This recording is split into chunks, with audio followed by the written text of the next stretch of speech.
মোৰ ঘৰ ক'ত আচলতে বহুতে জানিব বিচাৰে কাৰণ অফলাইন কাটিং ক্লাছৰ কাৰণে বহুত দূৰ-দূৰণিৰ পৰা আচলতে মোলৈ ফোন কল আহে।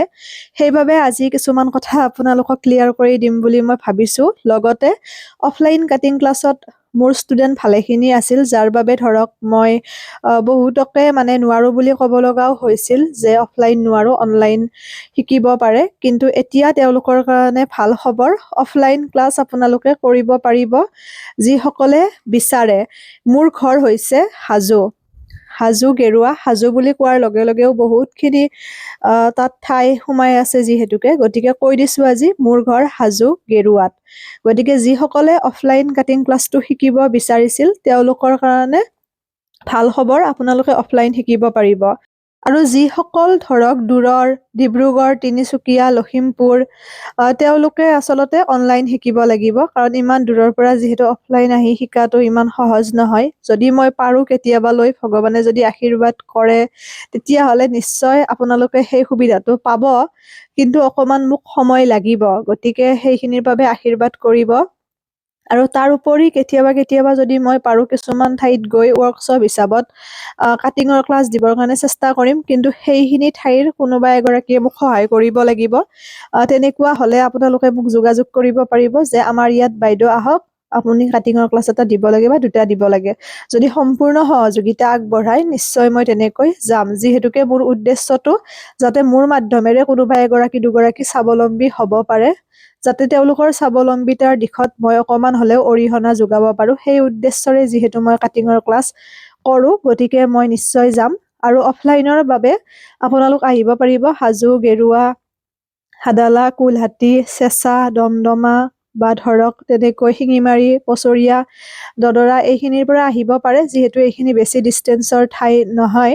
আৰু মোক যোগাযোগ কৰিলে হ'ল, মেছেজ কৰিলে হ'ল আপোনালোকে। আৰু মোৰ হোৱাটছআপ নাম্বাৰটো দিয়াই আছে কিছু পোষ্টত, তথাপিও মই কৈ দিছোঁ 7002063061। আৰু এবাৰ কৈ দিছোঁ 7002063061।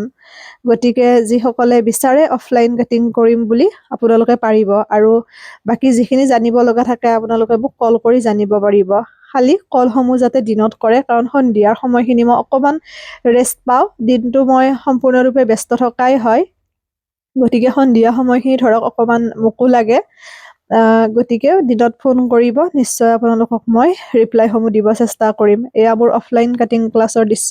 ঠাইবোৰ অকণমান মোৰ ঠেক আছিল, কিন্তু এতিয়া ধুনীয়াকৈ আহল বহল ঠাইৰ বাবে ৰেডি কৰি আছোঁ, যিহেতুকে এদিন দুদিনতে হৈ যাব। আপোনালোকে দেখিবলৈ পাব। আৰু সকলো ধৰণৰ আপোনালোকে কাটিঙৰ লগত জড়িত ইনাৰ বা তেনেকৈ যি বস্তু লাগে সকলোখিনি ইয়াতে পাব। সেই ব্যৱস্থাটো মই কৰি আছোঁ। আপোনালোকে ঘৰৰ পৰা বা ক'ৰবাৰ পৰা কিনি অনাৰ প্ৰয়োজন নাই। আৰু অইনৰ ক্ষেত্ৰত অকণমান আপোনালোকে কম দামত পাব। গতিকে অইন ঠাইত কিনিলে যিখিনি ল'ব তাতকৈ কমত দিবৰ কাৰণে চেষ্টা কৰিম। মাথো আপোনালোকে নিজে নিজৰ হাতৰ বিদ্যা এটা লৈ ধুনীয়াকৈ আগুৱাই যাওক।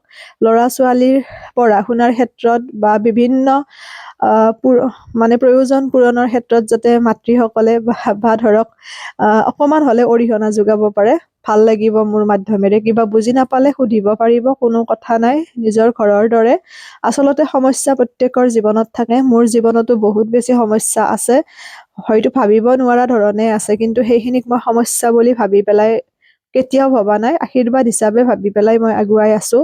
আৰু মূল কথাটো হৈছে, যদি ভগৱান সহায় থাকে, নিজৰ উদ্দেশ্য মহৎ হয় আৰু ভাল লক্ষ্য হয়, তেতিয়াহ'লে কোনেও আপোনাক একো বেয়া বা অনিষ্ট কৰিব নোৱাৰে। যিসকল মোৰ অফলাইন কাটিঙৰ ষ্টুডেণ্ট তেওঁলোকে জানে মোৰ পৰিৱেশ, মোৰ পৰিয়াল বা মোৰ সমস্যাৰ কথা।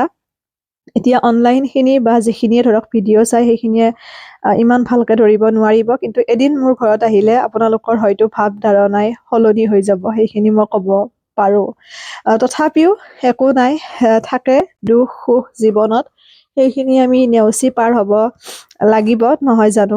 আৰু পিতৃ মাতৃৰ যদি সেৱা কৰিব পৰা যায়, তাতকৈনো আৰু কি সুখৰ কথা বা ধৰক আশীৰ্বাদৰ কথা, নহয়নে?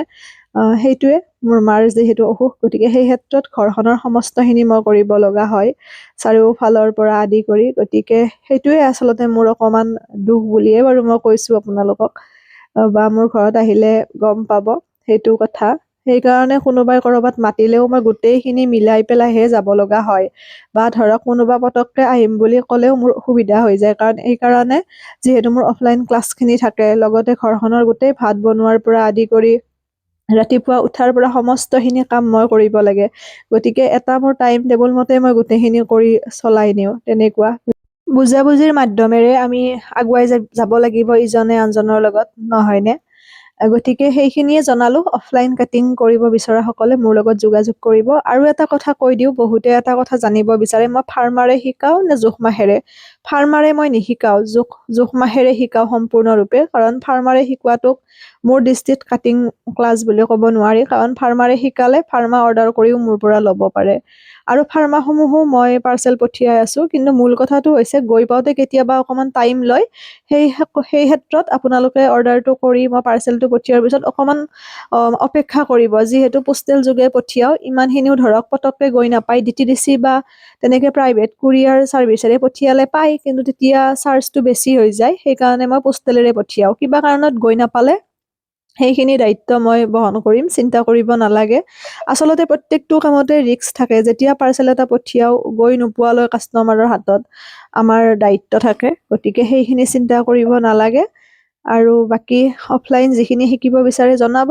আৰু অনলাইন যিসকলে কৰিব বিচাৰে, আপোনালোকে জানুৱাৰী মাহত নতুন বেটছত জইন হ'ব পাৰিব, যিহেতু এতিয়া বেটছ আৰম্ভ হৈছে। মোক ধুনীয়াকৈ জনাই থৈ দিব, মেছেজতে হওক, আপোনালোকে হোৱাটছআপ নাম্বাৰ দিছোঁ, হোৱাটছআপ নাম্বাৰতে হওক, মই এটা গ্ৰুপত জইন কৰাই থৈ দিম আৰু টাইমত আপোনালোকক জনাম। কাৰণ গোটেইখিনি কথা মোৰ মনত ৰখাটো আচলতে অসম্ভৱ, কাৰণ বহুকেইটা গ্ৰুপ মই চলাই আছোঁ, বিভিন্ন ঠাইৰ মানুহ আছে। গতিকে ফাৰ্মাৰ কাৰণেই হওক, কাটিঙৰ কাৰণেই হওক, বিভিন্ন ফোন কল বা মেছেজ আহে, গতিকে মোৰ মনত নাথাকে। সেইকাৰণে মই অফলাইন ক্লাছৰ কথাটো ভিডিঅ' মাধ্যমেৰে আপোনালোকক কৈ দিছোঁ।